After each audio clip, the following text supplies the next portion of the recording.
Wayfair's Labor Day clearance is here. Right now, score up to 70% off everything home, plus fast shipping on everything right to your door. Shop now through September 2nd at wayfair.com. Wayfair, every style, every home. Welcome to the Deep Dive. Glad to be here. We're taking this stack of articles, notes, all the research you send over, and really digging in to figure out what matters most. That's good. Today's mission, we're unpacking everything we can from this material about a potential 2025 NBA Finals matchup, Oklahoma City Thunder versus the Indiana Pacers. Ooh, yeah. That's a fun one to think about. It really is. Yeah. I mean, what a potential collision course, right? Yeah. Two super exciting young teams, and they both got here in really different ways. That's exactly right. And look, obviously we don't know how the series actually plays out, right? No crystal ball. Right.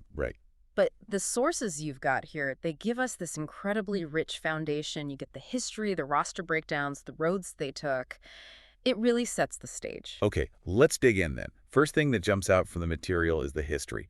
Both teams are chasing a title, obviously, but their stories are, like, completely different. Yeah, and it's compelling to think how that history, hangs over them, or maybe motivates them now. Totally. Let's start with OKC. The material reminds us their roots are actually the Seattle Supersonics, founded way back 1967. Right. And the franchise has won a championship, but that was 1979 as the Sonics. Yeah, Lenny Wilkens coaching. The reports mention Finals MVP Dennis Johnson, Gus Williams. Those guys were key.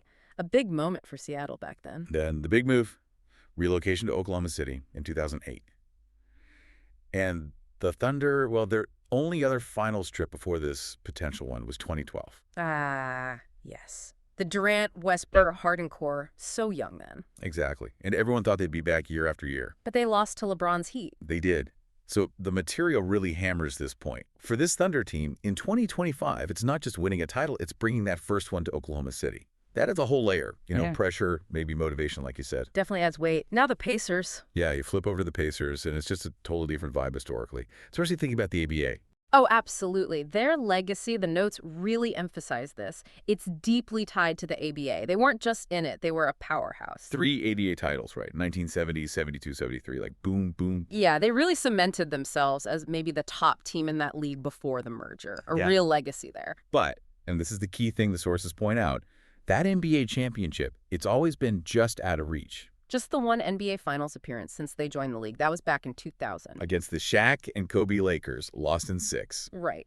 So this potential 2025 Finals, it's their first shot at the title stage in, 25 years? A whole generation. Wow, yeah. So the narrative here, based on the material, it's all about finally grabbing that elusive NBA trophy after such a long, rich history spanning 2 different leagues. So you've got these contrasting stories.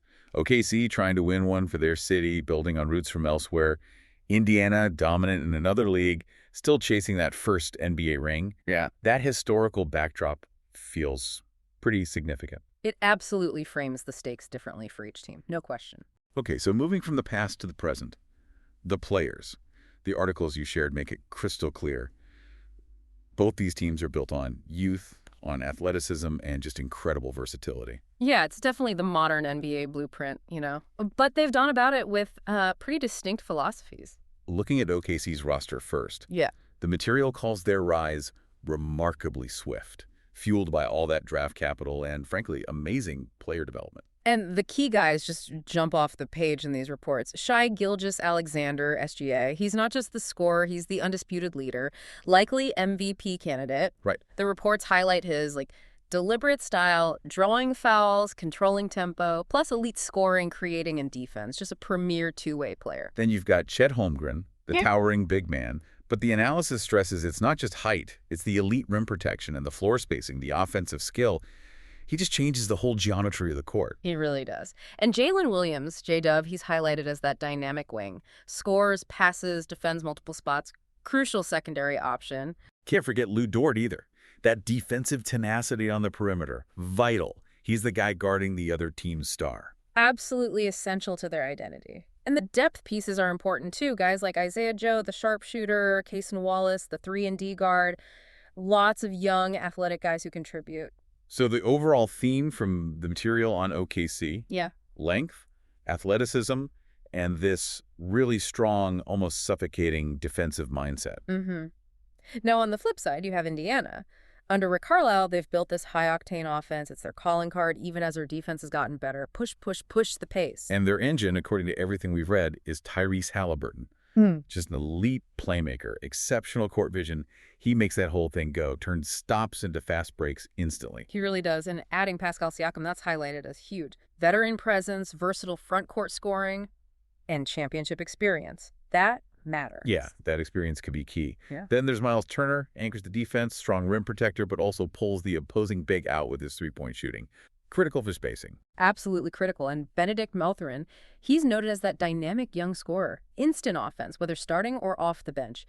Attacks the rim, hits big shots. And they've got complementary guys, too, like Aaron Nesmith, another 3-and-D wing, Obi Toppin, super athletic forward. They all fit that fast-paced style, great in transition. Yeah, they slot in perfect. So you really see the contrast, right? OKC, built for the draft, defense first, length, methodical offense, often run through SGA.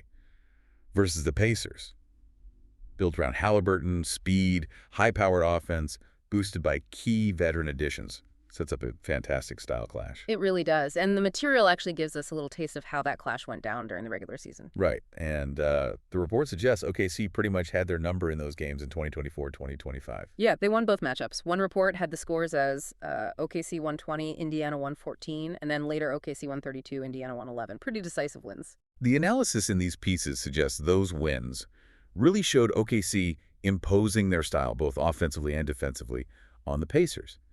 But what really stood out to me, reading through this, was that stat about the Thunder against the entire East. Oh, yeah, that 29-1 record? 29-1. Yeah. Against the whole Eastern Conference. Yeah. That's staggering. It's almost unheard of. I mean, it suggests they weren't just good. They consistently figured out all sorts of different styles from Eastern teams.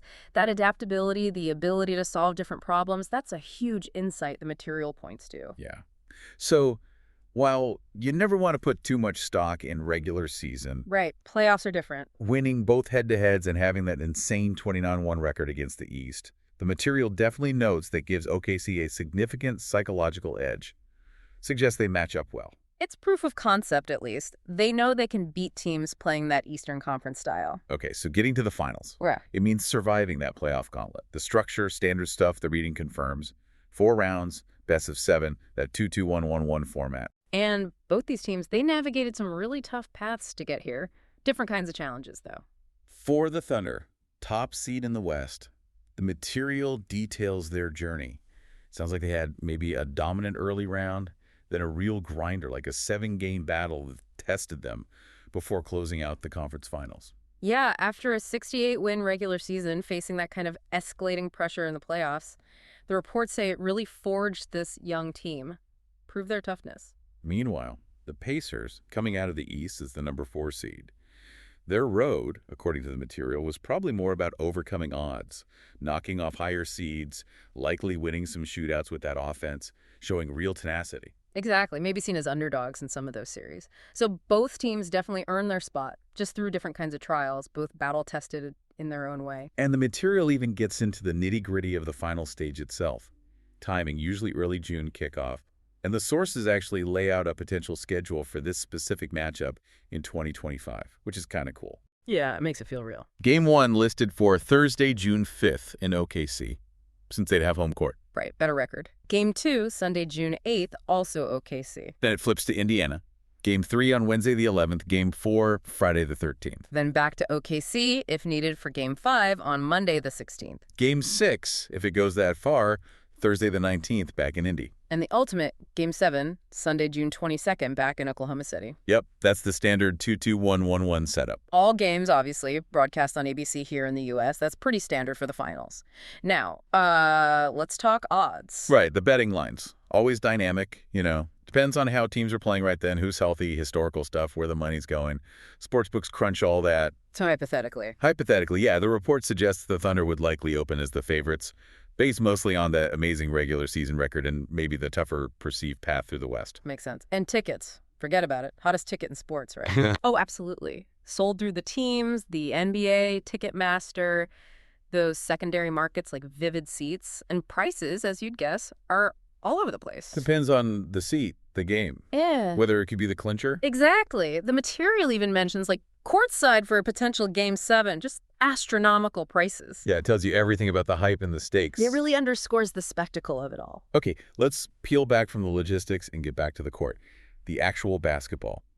The sources highlight some absolutely fascinating clashes here. Styles, individual battles. Yeah, this is where it's really interesting. The marquee matchup, the one everyone's going to watch, has got to be SGA versus Halliburton. Oh, for sure. The reports really play up that contrast, don't they? SGA's methodical, efficient scoring, his defense versus Halliburton's like dazzling passes, the court vision, pushing that insane pace. How they affect each other could be huge. Definitely. Then there's the big picture battle. Thunder's elite D against the Pacers' #1 offense. You know, OKC's length, Holmgren protecting the rim, Dort locking down the perimeter. All trying to slow down Indiana's fast breaks and high scoring. It's a fundamental clash of identities. And that means the battle for pace is probably going to be massive, right? The Pacers want to run, score 120, 130 points. The Thunder, while they can score, the material suggests they're more comfortable grinding it out, relying on defense to win. Who controls the tempo? That could swing games. It really could. And another dynamic we shouldn't ignore. Veteran experience versus the young stars. You've got Pascal Siakam on the Pacers side. He's won a ring. Right, with Toronto. Exactly. And that's a stark contrast to this Thunder core making their first finals trip together. Although it's fair to point out the sources are careful to mention how poised those young Thunder guys, like SGA, Holmgren, J-Dub, looked throughout the playoffs. Yeah. They didn't seem rattled by the big moments leading up to this. That's true. They've shown a lot of maturity, so it's this really compelling mix. Youth, established stars, crucial experience on one side. Going to be fascinating to watch it play out. So yeah, pulling it all together, this dive into the sources, it just reinforces why the anticipation for a series like this would be immense. It really felt like, reading through this, a potential changing of the guard moment for the NBA. You've got two teams here that look built not just for this one run, but for sustained success. Yeah, absolutely. And the mix of the history, the dynamic young players, those contrasting styles, the tough roads they took, it just had all the ingredients for a potentially classic championship series. Super captivating for basketball fans everywhere. Because the outcome, the way the sources frame it, it feels bigger than just one series. It's either OKC completing this amazing rebuild, reaching the summit for their city, or it's the Pacers finally breaking through and winning that first NBA title after decades of history. And getting into these sources like this, it gives you, the listener, such a detailed view, not just who's playing, but why it matters, the specific strengths, the history, the strategy. Exactly. It helps you see the specific ingredients pulled right from the material we looked at that make up a modern NBA Finals contender. Lets you understand the nuances. So, as you think about this potential matchup, here's a final thought from the sources to chew on. Can the Pacers' lightning-fast offense, boosted by Siakam's crucial veteran experience, finally overcome that historical hurdle and grab the NBA title? Or is the Thunder's suffocating defense, their length, and their incredibly poised young core just inevitable? Is this the start of the league's next dynasty rising in the West? That's the million-dollar question, isn't it? Huge implications either way. Thanks for going on this deep dive with us. Wayfair's Labor Day clearance is here. Right now, score up to 70% off everything home, plus fast shipping on everything right to your door. Shop now through September 2nd at wayfair.com. Wayfair, every style, every home.